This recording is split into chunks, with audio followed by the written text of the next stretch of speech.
Hey everyone and welcome to Storytime. My name is Jake and today we are going to be looking at the subreddit r/maliciouscompliance, where people conform to the letter but not the spirit of a request. If you're new around here, please do hit subscribe down below so that you never miss out on another video. But for now, let's sit back, relax, and enjoy some malicious compliance. Self-metering flower pot defeats HOA.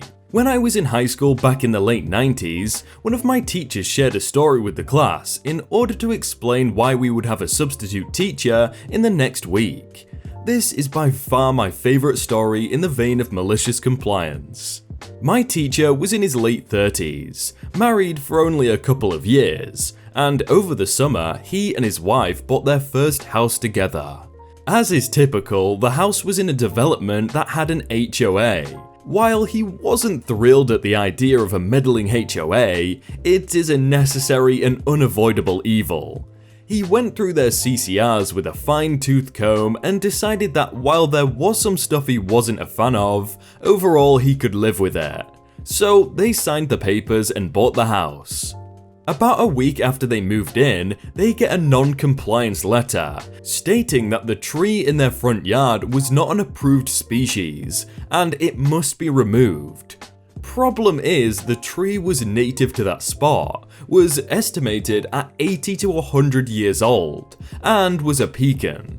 I mention the type for two reasons.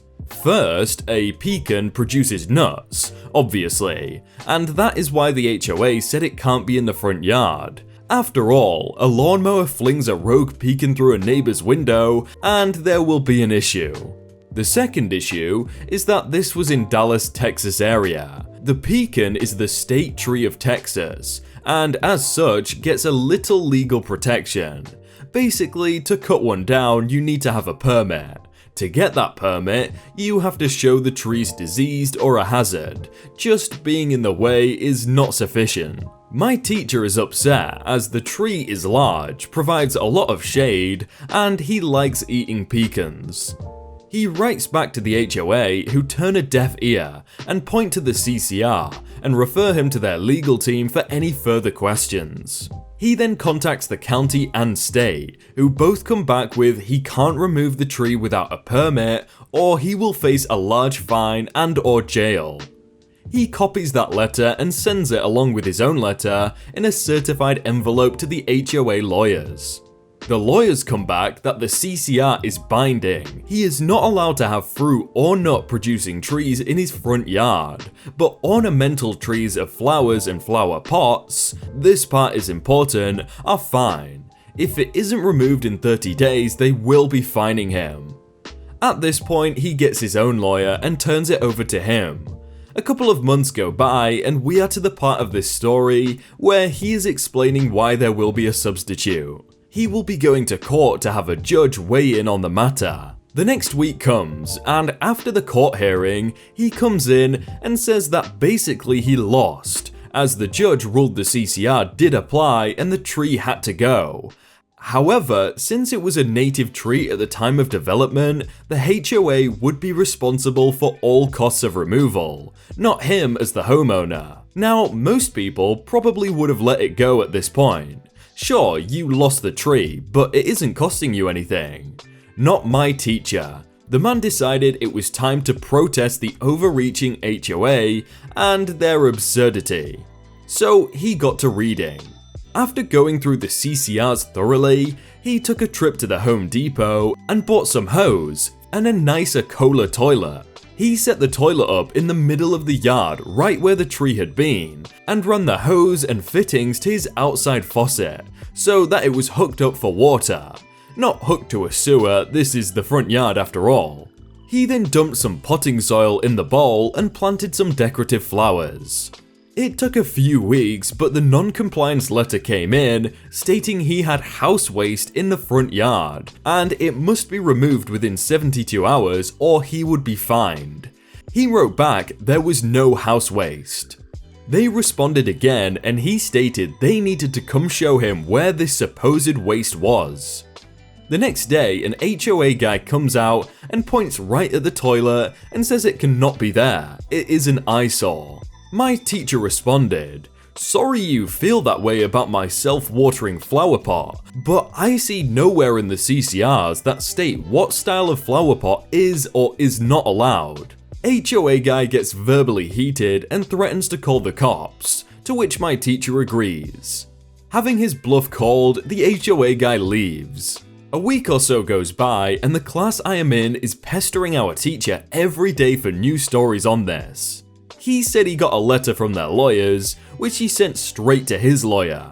His lawyer agreed with him that the CCR in no way, shape or form puts any qualifiers or limitations on flower pots, and as the flowers are clearly visible, it doesn't constitute debris or trash in the yard. A few back and forth things happened between the lawyers, and then the HOA moves for a trial, which gets the same judge as before. The judge reviewed the case and dismissed it as frivolous. He did put in his remarks or decision something along the lines of, while the defendant's choice of a flower pot is eye-raising and isn't traditional, there is nothing illegal about his use of a commode as art in his yard. The plaintiff has failed to demonstrate any sound reason this would violate existing rules and bylaws of their association. I was really surprised that the judge went with the HOA-like ruling over the state law, but I guess I'm not a judge, so I don't really know anything about that. But in the end, everyone lost because now no one gets any pecan pie. Gah. Let my blood run just to prove a point about the new dress code. Okay, I have worked in a lot of different industries, but this happened while I worked in a casino chain in the UK. At 19, I was a bartender, and shifts would usually be 12 hours at a time. While I worked there, the dress code was smart black, so smart trousers and black shirts, which men and women had to wear because it was comfortable. To get more tips, even though I was classified as a bartender, the company forced the women to work on the casino floor, making us walk in circles around the gambling tables, and made the men stay behind the bar. The women were not allowed to stand still, so even on a quiet day, we had to walk in circles. This was made easier with our uniforms being comfortable. Although it was frustrating to walk around for hours on end, the pay was good, so we complied. Then, the company held a meeting and told us how they decided to change the uniforms. Unsurprisingly, the guys' uniforms didn't change at all, but the women were told to wear tight grey dresses you could barely move in, and high heels by the next shift. It was clearly to look more appealing and get more tips. Of course, my female co-workers and I were angry about this, and told the managers that we will not only have restricted movement, but will also be in pain by the end of the night, if we have to walk around for hours in high heels on the hard floor. Management did not care, and told us to suck it up. After this, we all gathered in the changing rooms, and talked about how there is no way we are wearing this new uniform, and shouldn't wear it in protest. That's when I had an idea.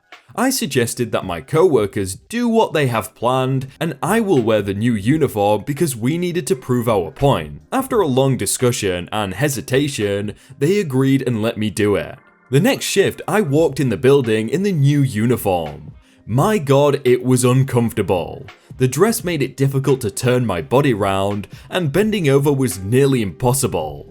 It was so tight that when I did a kneel down, I was scared it would rip. Management were really happy to see that I complied, even saying to my co-workers how they should learn from me. I had to keep it cool while they said that, as I already started to get sore from the heels. It was a busy night, and I was running around like a headless chicken. The dress made it difficult to keep up the pace, as I struggled to breathe properly. I think the dress was not designed for this kind of movement. And the pain from my shoes increased to the point that at some times I had to attempt to crouch for a second in the back to give my feet a rest. My co-workers started begging me to stop and just get flat shoes on for my own sake. But I declined, stating how I need to prove our point, so I pushed through on the pain till the end of the shift. Management came in when we all finished to see how everyone was, and asking me how I found the shift. I smiled and said it was great, with one small problem.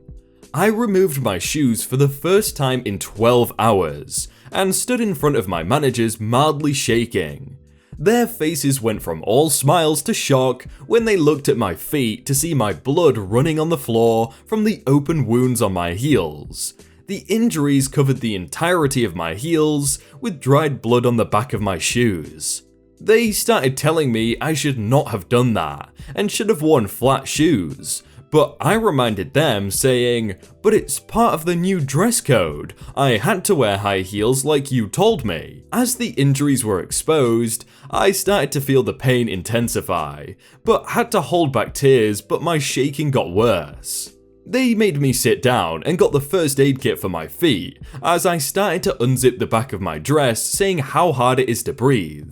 The dresses were still compulsory, but the dresses were made looser and we never had to wear high heels on shift again. Wow, I mean, I find it hard to walk in normal shoes for like 10 hours, so 12 hours in high heels, that just must be awful. Are these circumstances extenuating enough for you? I'm the warranty head for a retailer dealing in large machinery. The vendor sells to us, we sell to the customer, then I deal with any warranty claims on behalf of the customer. We also sell attachments for the large machinery, like grapples and hammers, which have their own warranty terms. We purchased a set of grapples in 2017 and kept them in stock until finally installing them onto a machine that we sold last month.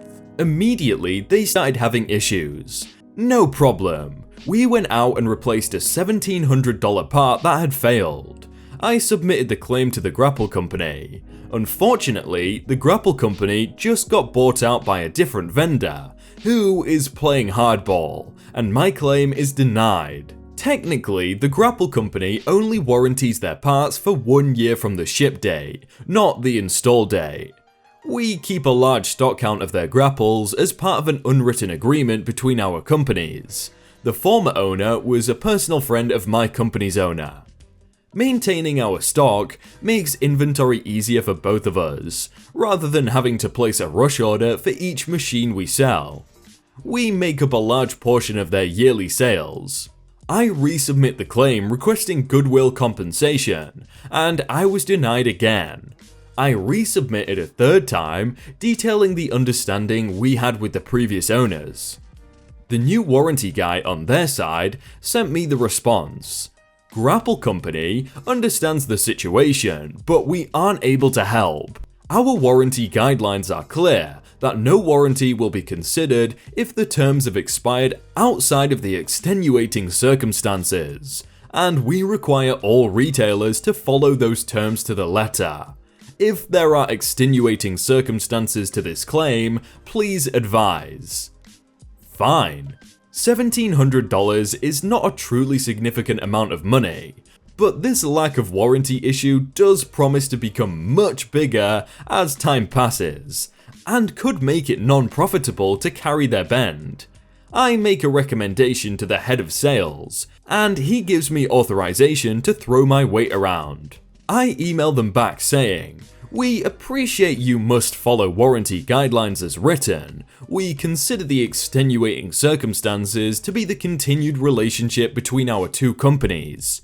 If you disagree, we must also begin following our guidelines to the letter. Per our terms from X document, we will be returning all items approaching the year mark for full credit. We will not be continuing to keep advanced stock. As Grapple Company has had significant issues in the past handling just-in-time inventory requests, we will also be looking elsewhere for a supplier. Please advise your staff to expect the first return shipment by the end of the week. Thank you for your time." Surprise, surprise, the vendor's new president came rushing down to visit us personally and unruffle feathers. He, my head of sales, and I sat down and hashed out a written agreement for the new warranty terms to reflect our stocking understanding and continuing good relationship. I got my measly $1,700 credit and, more importantly, what amounts to a carte blanche on all future claims. Their warranty adjuster has been instructed to handle us with kid gloves. Yeah, well, I think in the end those circumstances were extenuating enough. Getting back at my employer. I am contracted to start work at 9:15, but I usually get in for around 7:20 so that I can skip traffic. Because of this, I usually start working because why not? The last couple of weeks, we have had frequent server outages, so it's been incredibly busy. So I've been non-stop working since 7:20 until 5:30, with my hour's lunch break. Well, 2 days ago, I took a 10-minute break to grab breakfast at 9 AM, and my boss went crazy, saying that I would either have to make up the time on my lunch or have to stay after work. So that was the turning point. I stopped working at 7:20 instead of getting to work at 9:20 and making myself a coffee before I start. My boss tried to get me to start going back in at 7:20, but there is no obligation for me to go in. Hey everyone, I hope you all had a really good day and that you enjoyed that video. If you want to check out some other videos, then click on screen right now or check out the playlist down below. If you enjoyed that video, then please do leave a like. And if you want to submit your own stories, then you can do so by joining the Discord in the top link in the description. But thank you so much for watching, and I will see you very soon.